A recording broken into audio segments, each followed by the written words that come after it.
नेपाल प्रहरीको पिकेट टोलीले स्थानीय बासिन्दाहरूबाट खबर सङ्कलन गरी घटनाको मूल्याङ्कन तथा इलाका सुरक्षित गर्ने, नागरिकहरूलाई सम्झाइ बुझाइ गर्ने र सर्फेस भिक्टिमलाई खुल्ला स्थानमा जान अनुरोध गरिरहेको छ। पिकेट टोलीको उक्त सूचना जिल्ला सुरक्षा समिति, जिल्ला विपद व्यवस्थापन समिति र सरकारवाला निकायहरूमा सम्प्रेषण भइसकेको छ।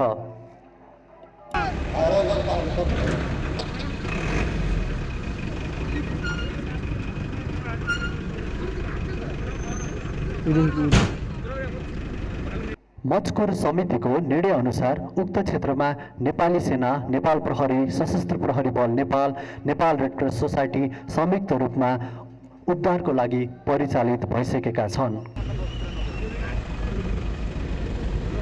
एपीएफ नेपाल डिजास्टर म्यानेजमेन्ट टिमको इमिडिएट रेस्पोन्स टिम क्षतिग्रस्त इलाकामा परिचालित भइसकेको छ।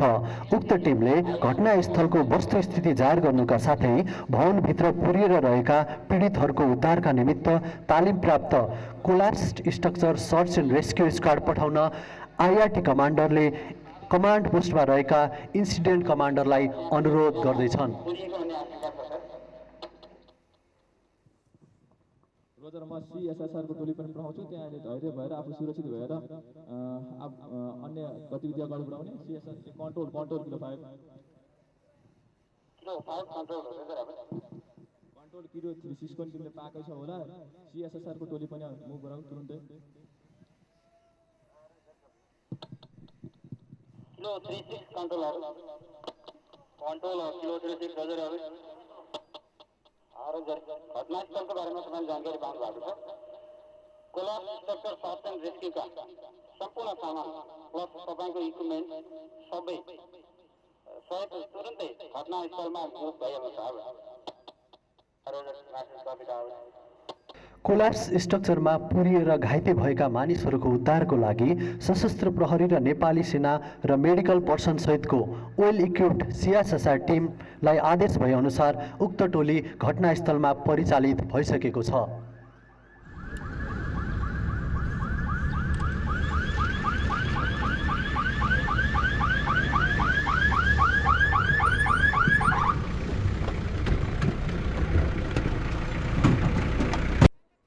सीएसएसआर टिममा रहेका हजार्ड स्पेशलिस्ट 2 जनालाई स्क्वाड लिडरले स्ट्रक्चर एसेसमेन्ट गर्न, हाजर्डियस मेटेरियलको पहिचान गर्न, हटाउन र कार्य गर्न सकिने वा नसकिने निर्कुल गर्न खटाइसकेका छन्। जस अनुसार सिन सेक्युर गर्न घटनास्थलको वरिपरि सिन टेपले घेराबन्दी गर्ने र घटनास्थललाई सुरक्षित गर्ने कार्य गरिन्छ।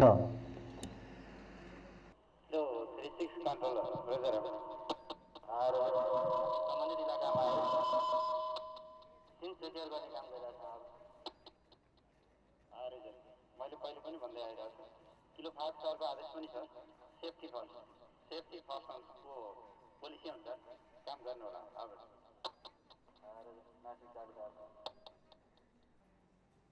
सीएसएसआर स्क्वाडसँग आएको हजार्ड स्पेशलिस्टले गरेको मूल्याङ्कन साथै क्षतिग्रस्त संरचनाभित्र हुन सक्ने पुरिएका घाइते तथा मृतक रहेको सम्भावित स्थान र सङ्ख्या, जोखिमयुक्त वस्तु अनुमान तथा उपलब्ध साधनको आधारमा स्ट्रक्चर ट्रेस गरी प्रायोरिटाइज गर्ने र इन्ट्री पोइन्ट पत्ता लगाउने कार्य गरिन्छ। भत्किएका संरचनाभित्र बनेका भोइड स्पेसमा जीवित घाइते बिरामीहरू भए नभएको यकिन गर्न सर्च एन्ड लोकेटको कारबाही गरिन्छ, जसको लागि प्रयोगमा आउने विभिन्न किसिमका सर्च मेथडहरूमध्ये क्रस प्याटर्न हेलिङ सर्च मेथडको नमुना यहाँ रेस्क्युअरहरूद्वारा प्रदर्शन गरिँदैछ। हेलिङ मेथड यो रेस्क्युअरले घरभित्र रहेको घाइतेको आवाजको आधारमा भिक्टिमलाई लोकेट गर्ने सामान्य तरिका हो, जसमा टिम लिडरले काम भइरहेको छ भने आवाज बन्द गर्न लगाउँछन्। 4 जना सर्च टिम मेम्बरलाई खोजी स्थलको सुरक्षित 4 कुनामा 8 देखि 16 मिटरको दूरीमा क्रस प्याटर्नमा उभ्याई प्रत्येक उद्धारकर्तालाई सहयोगको लागि अनुरोध गर्न लगाउँछन् र उद्धारकर्मीहरूले घाइतेको आवाज पहिचान गरी डायग्राममा दिशानिर्देश गर्दछन्।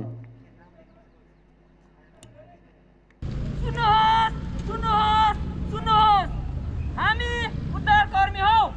यदि तपाईँ मेरो आवाज सुन्नुहुन्छ भने सहयोगको लागि आवाज दिनुहोस् वा नोकदार चिजले ढकढक्याउनुहोस्।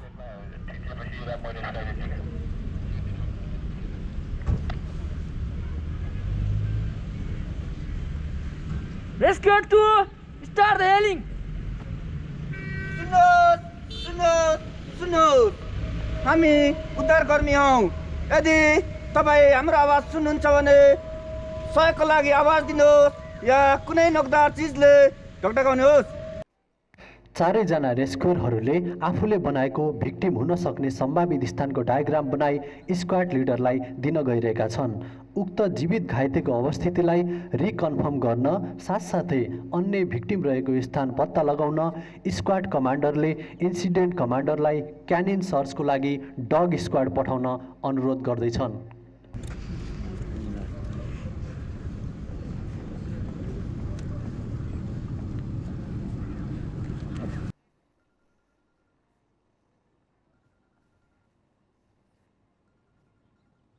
Control 236 over. 236 control हेलिङ मेथडबाट भिक्टिमको सामान्य लोकेसन मात्र पत्ता लागेको र भिक्टिमको रिकन्फर्म गर्न र एक्चुअल लोकेसन पत्ता लगाउनको लागि क्यानिन सर्च गर्नुपर्ने भएकोले डग स्क्वाडले पठाइनु होला। डेल्टा 35 कन्ट्रोल अब कन्ट्रोल डेल्टा 35 रोजर। तपाईँको छोरी घटनास्थलमा तुरुन्तै मुभ हुनु होला। हजुर अहिले यो डग रेस्क्यु टिम सहित अहिले घटनास्थलमा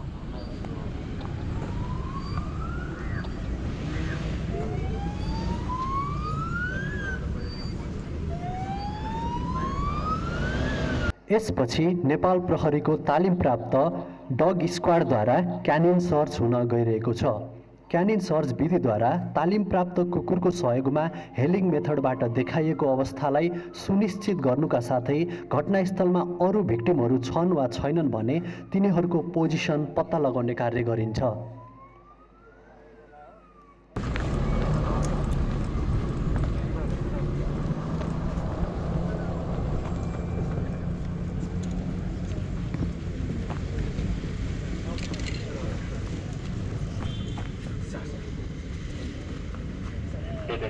कुकुरको पनि सेवा सुनाउनु है।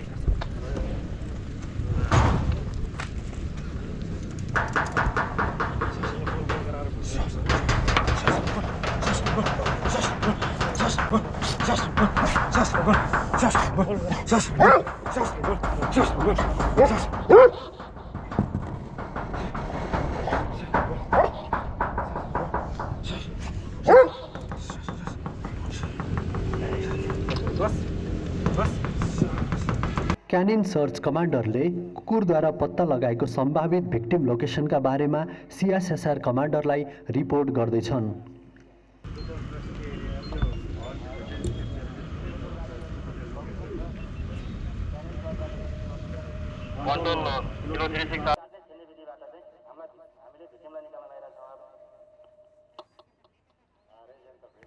त्यसपछि यदि बोल्न सक्ने भिक्टिम भएमा स्क्वाड कमान्डरले बोल्न सक्ने भिक्टिमसँग सोधपुछ गरी नाम, उमेर, अवस्था, अन्य भिक्टिमको सङ्ख्या, जोखिमयुक्त वस्तु र एक्ज्याक्ट लोकेसनको कन्फर्म गर्ने कार्य गर्दछन्।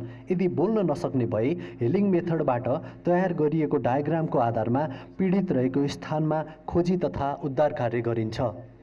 भत्किएको संरचना इलाकामा खोजी तथा उद्धार कार्य सुरु गर्नु पूर्व रेस्क्यु टिमले इन्सार्याक मार्किङ सिस्टम अन्तर्गत स्ट्रक्चर मार्किङमा कार्य थालनी भएको समय, हराइरहेका व्यक्ति, निश्चित भएको स्थान, संरचनाको अवस्था, जोखिमयुक्त वस्तुको उपस्थिति, सिएसएसआर टिमको नाम, गो नो गोको सम्पूर्ण विवरणसहित भवनमा 1 मिटरको वर्गाकार बक्स साथै कार्य गर्ने स्थान नजिक जीवित तथा मृत्यु व्यक्तिको सङ्ख्या, दूरी देखाउन भिक्टिम लोकेसन मार्किङ गरी कार्य थालनी गर्दछन्।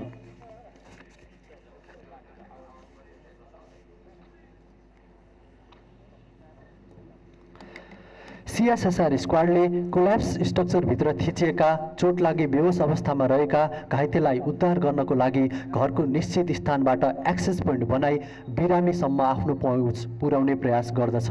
एक्सेस पोइन्ट बनाउँदा उक्त संरचनाको बनावट र प्रयोग भएको निर्माण सामग्रीको आधारमा उपयुक्त इक्विपमेन्ट्स तथा टुल्सको प्रयोग गरी नन स्ट्रक्चरल र खुकुलो भागमा कार्य गर्दछ, जसले गर्दा अस्थिर संरचनामा असर नपुगी सुरक्षित साथ भित्र छिर्न र घाइते बिरामी निकाल्न सहज हुने गर्दछ।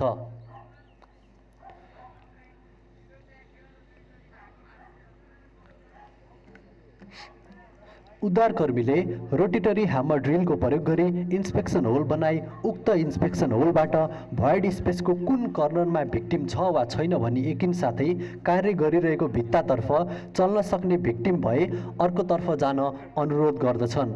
त्यसपछि उक्त स्थानमा फ्लोरिसेन्स स्प्रेको प्रयोग गरी 70 सेन्टिमिटर भुजा भएको सम्भाव त्रिभुज मार्क गरिन्छ र उपयुक्त उपकरणको प्रयोग गरी काट्ने र छेड्ने काम सुरु हुन्छ। यसरी इन्स्पेक्सन होल बनाई भवनको संरचनात्मक पक्षहरूलाई ध्यान दिँदै 70 सेन्टिमिटर भएको ट्रायङ्गल 80 देखि 85 डिग्रीमा काटी एक्सेस पोइन्ट बनाइन्छ, जसको उद्देश्य छोटो समयमा सजिलो गरी रेस्क्युअरहरू भित्र छिर्न र भिक्टिमहरूलाई एक्सट्रिकेट गर्न सहज होस् भन्ने रहेको छ।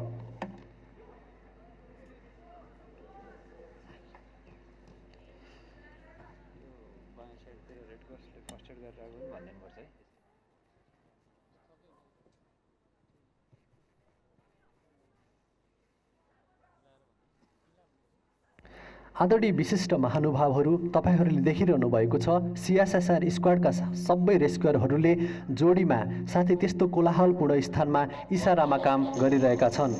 गरौँ उपकरण तथा धुलो धुवाँ लामो समयसम्म काम गर्दा उत्पन्न थकानले काममा ढिलाइ हुने हुँदा आलो पालो गर्दै काम गरिरहेको देख्न सकिन्छ।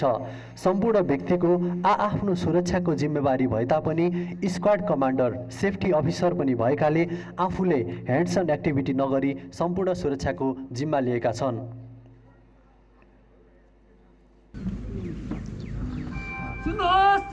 सुन्नुहोस्, हामी उद्धारकर्मी हौ। हामी तपाईलाई काट्ने र छेड्ने विधिद्वारा तपाईलाई उद्धार गर्न गइरहेको हुँदा कृपया हिँडडुल गर्न सक्नुहुन्छ। यताउता दाहिना बायाँ सर्न सक्नुहुन्छ भने सुरक्षित ठाउँमा गइदिनु होला।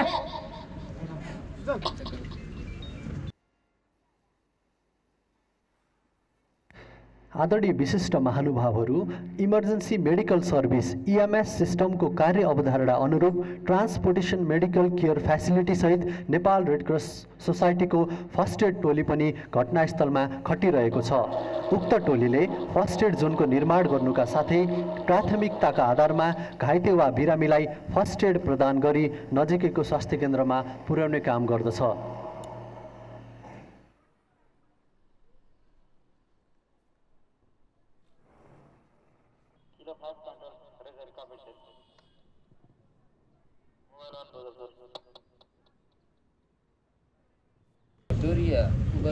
रोक निकालौँ भाइ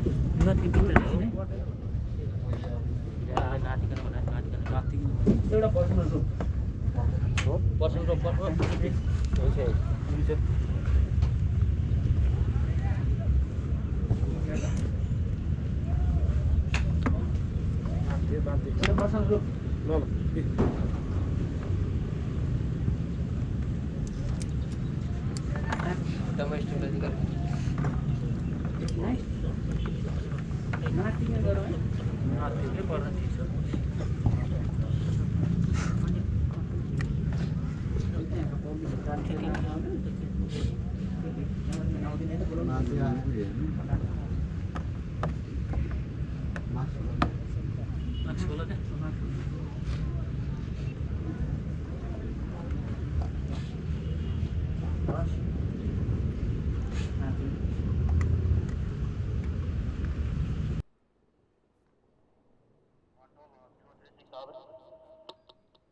एउटा व्यक्ति चाहिँ जीवित भेक्टिम देखिएकोले तुरन्त भेक्टिमलाई चाहिँ मेडिकल पठाउनु पर्ने भएको कारणले गर्दा त्यो एम्बुलेन्सहरूलाई चाहिँ रेडी अवस्थामा राख्नु पर्छ।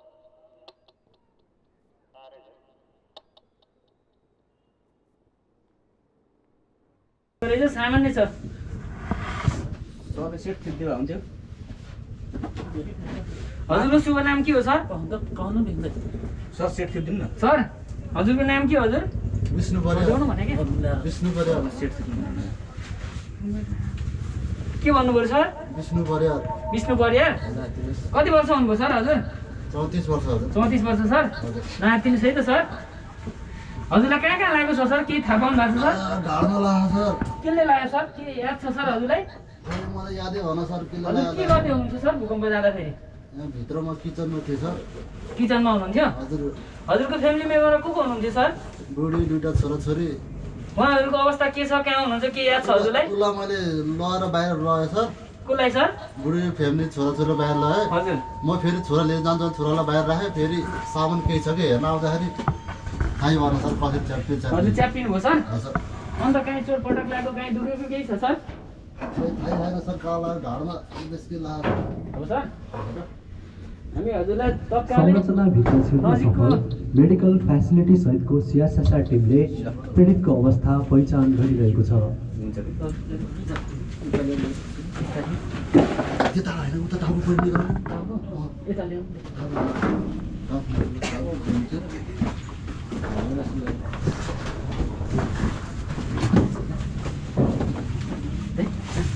संरचनाभित्र छिर्न सफल सिएसएसआर टिमले भर्खरै पीडितको अवस्था पहिचान गरी पीडितलाई स्टेबलाइज गरी ब्याकबोर्डमा इभ्याकुएट गर्दैछ। त्यसपछि नेपाली सेनाको मेडिकल टिमद्वारा पीडितलाई इभ्याकुएट गरी फर्स्ट एड जोनतर्फ प्राथमिक उपचारको लागि लगिएको छ। नेपाल रेड क्रस सोसाइटीको प्राथमिक उपचार टोलीद्वारा घाइतेहरूको प्राथमिक उपचार गरी एम्बुलेन्समा राखी नजिकैको स्वास्थ्य केन्द्रतर्फ लैजाने काम हुन लागिरहेको छ। ढाडको भएको हुनाले यसै बाँधेर हालिदिन्छ नराछ ढाडको बेच्दा चाहिँ अघि भएको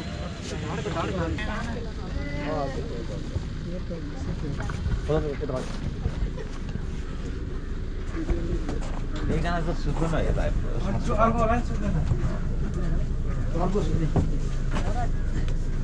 संरचनाभित्र छिर्न सफल मेडिकल फेसिलिटी सहितको सिएसएसआर टिमले भर्खरै सबको पहिचान गरेको छ। संरचनाभित्र छिर्न सफल मेडिकल फेसिलिटी सहितको सिएसआर टिमले भर्खरै सबको पहिचान गरी सबलाई स्टेबलाइज गरी ब्याकबोर्डमा इभ्याकुएट गर्दैछ। त्यसपछि नेपाली सेनाको मेडिकल टिमद्वारा सबलाई इभ्याकुएट गरी सुरक्षित स्थानतर्फ लगिएको छ।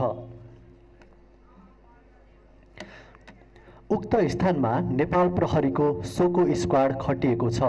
उक्त टोलीले घटनास्थललाई कडन गरी सुरक्षित बनाउने, प्रमाणहरूको व्यवस्थित सङ्कलन गर्ने, सबको अवस्था पहिचान गरी डकुमेन्टेसन गर्ने कार्य गर्दछ।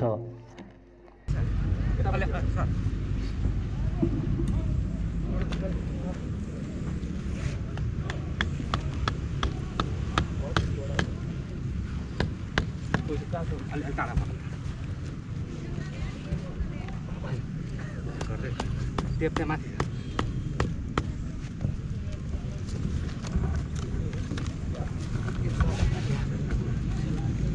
के त भन्छु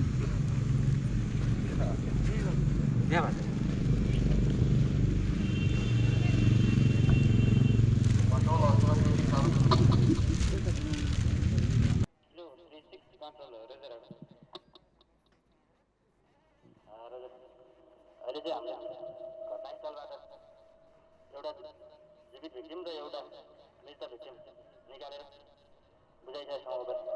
अब घटनास्थलमा कुनै पनि त्यस्तो प्रकृति केही पनि नभएको र हामी हस्पिटलमै हुन लाग्छौँ। त यहाँ अरू आउनु म मोबाइल गर्छु, तपाईँहरू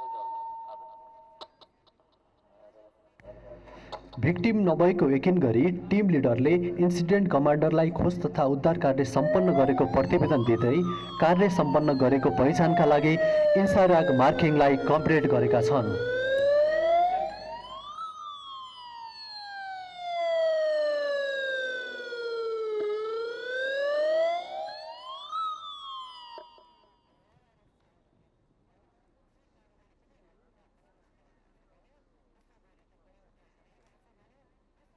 नेपाल रेड क्रस सोसाइटीको टोलीद्वारा घाइतेहरूको प्राथमिक उपचार गरी एम्बुलेन्समा राखी नजिकैको स्वास्थ्य केन्द्रतर्फ लैजाने काम भइरहेको छ।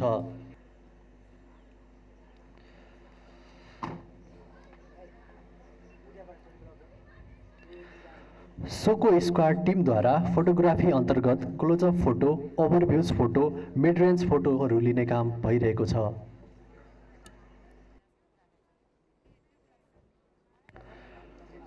सोको स्क्वाडद्वारा डकुमेन्टेसन अन्तर्गत मृतकको नाम, शारीरिक अवस्था, घटनाको विवरण, 4 किल्ला, घटनास्थलको रेखाचित्र, रोहबर, अङ्गहरूको अवस्था, दागहरू, अस्वाभाविक लक्षणहरूको समेत विवरण स्पष्ट गरी सुरक्षित राख्ने काम गरिन्छ। हामी देख्न सक्छौँ उक्त बस्तीबाट 4 किलोमिटर उत्तरतर्फको सुरक्षित स्थानमा नेपाली सेनाद्वारा बस्ती स्थानान्तरण गर्नको लागि क्याम्प इस्टाब्लिसमेन्टको काम भइरहेको छ।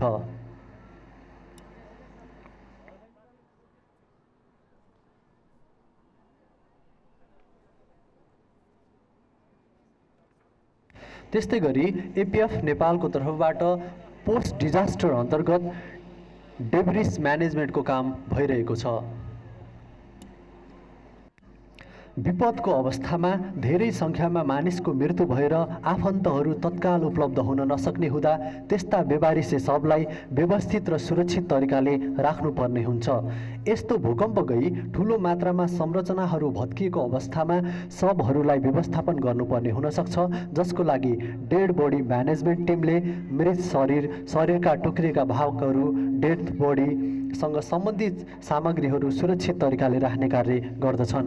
यसका लागि सिन सेक्योर गर्ने, मृतकको फोटो खिच्ने, सामग्रीहरूको ट्यागिङ गर्ने, लेबलिङ गर्ने, नक्साङ्कन गर्ने र सम्पूर्ण विवरणहरूको दुरुस्त अभिलेख तयार पार्ने, शव तथा सामग्रीको प्याकिङ गर्ने र उक्त शवलाई मर्चरी हाउससम्म पुर्याउने कार्य गरिन्छ।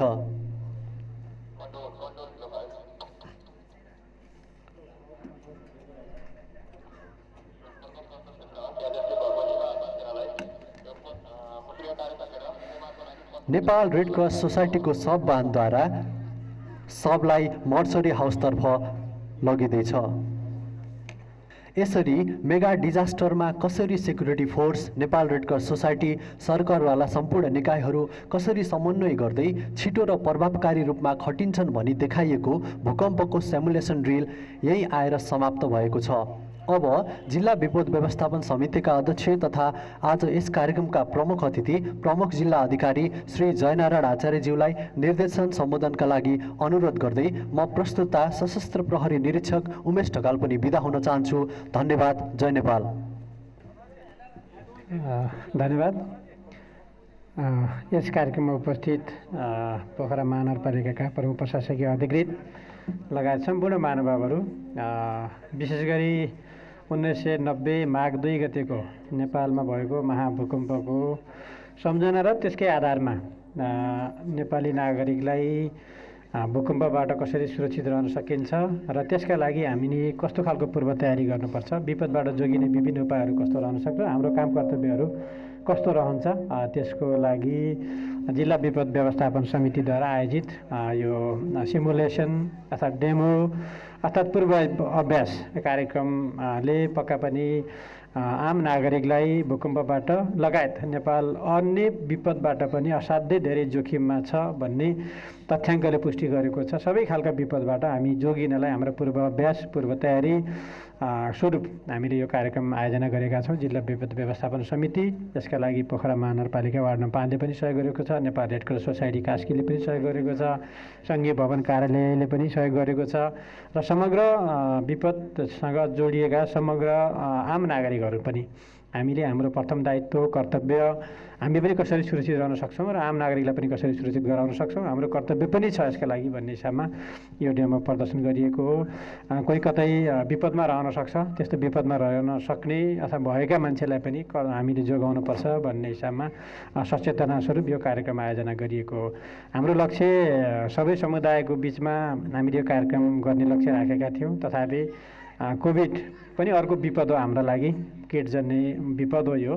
कोभिडका कारणले हामीले आम नागरिकलाई सहभागी गराउन सकेनौँ, तथापि हामीले हाम्रो अभ्यासहरूलाई निरन्तरता दिइरहेको सन्दर्भमा विभिन्न माध्यमबाट प्रसार होस् भूकम्पबाट र अरू विपदबाट पनि जोगिन सकौँ भन्ने यो चाहिँ अब हाम्रो डेमो मार्फत अथवा प्रदर्शनी मार्फत सन्देश दिन खोजिएको छ।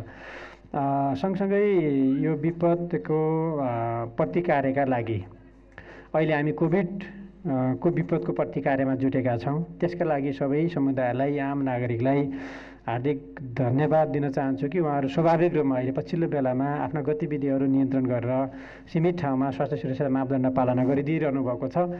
र फेरि पनि हामीले माघ 1 गतेबाट लागू हुने गरी जिल्लामा केही कुराहरू निषेध गरेका छौँ। अनावश्यक भेला गर्ने, भिडभाड गर्ने, अनावश्यक यात्रा गर्ने कुराहरू र 25 जनाभन्दा बढी उपस्थिति नभइकन त्योभन्दा बढी नहुने गरी र त्योभन्दा अझ सकिन्छ भने अझ सीमामा राखेर मात्रै आफ्ना कामहरू गर्नुहोला भनेर आग्रह गरेका छौँ।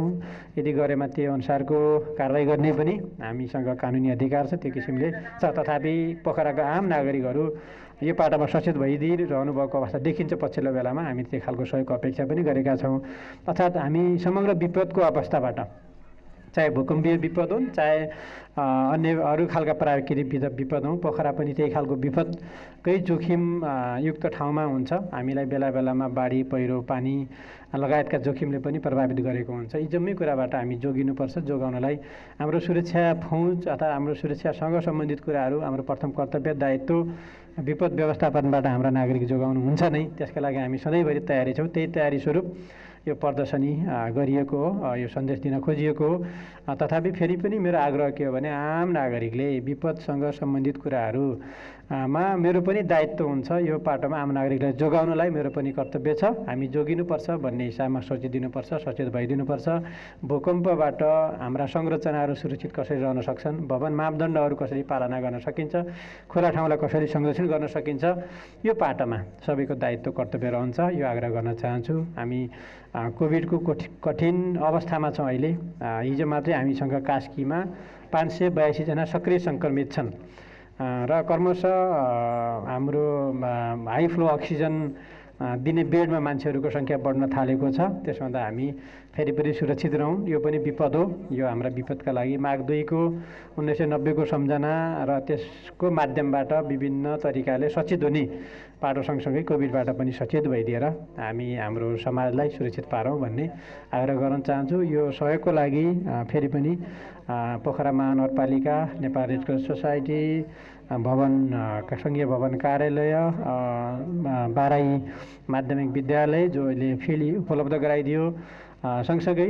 मेरो सबैभन्दा धन्यवादको पात्र जो विपद प्रतिकार्यमा सधैँभरि अहोरात्र आफ्नो ज्यानको माया नगरी आफूलाई नठानेर आम नागरिकको सुरक्षाको लागि खटिदिने समग्र सुरक्षा फौज, सुरक्षाको सम्पूर्ण हाम्रो कर्मचारी साथीहरू हुनुहुन्छ। यहाँलाई म हार्दिक धन्यवाद दिन चाहन्छु। भोलि पनि यसै गरी हरेक पल, हरेक समय, हरेक सेकेन्ड यहाँहरूको तदारुकता आम नागरिकको ज्यानको लागि, आम नागरिकको धन सम्पत्ति सुरक्षाका लागि यहाँहरूको सक्रियता पुनः पनि हुनेछ र त्यही खालको सक्रियता रहोस्। अझ थप ज्ञान, सिप, विवेक प्रयोग गर्न सक्षम हुनुहोस् भन्ने म शुभेच्छा पनि व्यक्त गर्न चाहन्छु र त्यही किसिमले यहाँहरूको तदारुकताको लागि निर्देशन पनि दिन चाहन्छु। हामी जति सक्रिय भयौँ, हामी जति प्रभावकारी भयौँ, हामी जति नागरिक मैत्री भयौँ, हामी जति कर्तव्यनिष्ठ भयौँ, हामीले हाम्रो लक्ष्य यो देशको संरक्षण, सम्वर्धन र आम नागरिकको जीवनको सुरक्षा गर्ने त्यो कर्तव्यप्रति, त्यो शपथप्रति, त्यो वर्दीप्रति हामीले वफादारीता निर्वाह गरेको हुन्छ। त्यसमा हामी समग्र सुरक्षासँग जोडिएका, विपदसँग जोडिएका र विपदबाट आम नागरिकको संरक्षण गर्ने, जोगाउने कर्तव्यसँग जोडिएका हामी समग्र सुरक्षाको पाटोमा त्यही किसिमको तदारुकताको अपेक्षा गर्छु र त्यही खालको तयारी पनि रहिराखोस् भन्ने कामना, प्रतिबद्धता व्यक्त गर्न चाहन्छु। फेरि भूकम्प दिवस 2078 माघ 2 गतेको अवसरमा यो डेमोसँग सम्बन्धित अर्थात् यो सिमुलेसनसँग सम्बन्धित भएर यहाँ उपस्थिति भइदिनुभएका र आयोजनाको लागि सहयोग गरिदिनुभएका सम्पूर्ण महानुभावहरूलाई हार्दिक धन्यवाद दिन चाहन्छु। सुरक्षित रहौँ, स्वस्थ रहौँ, अनावश्यक भिडभाड नगरौँ, नगरी नहुने कामहरू बाहेक अरू चाहिँ रहरका कामहरू तत्काल केही पनि नगरौँ भन्ने पुनः आग्रह गर्दै बिदा हुन चाहन्छु। धन्यवाद।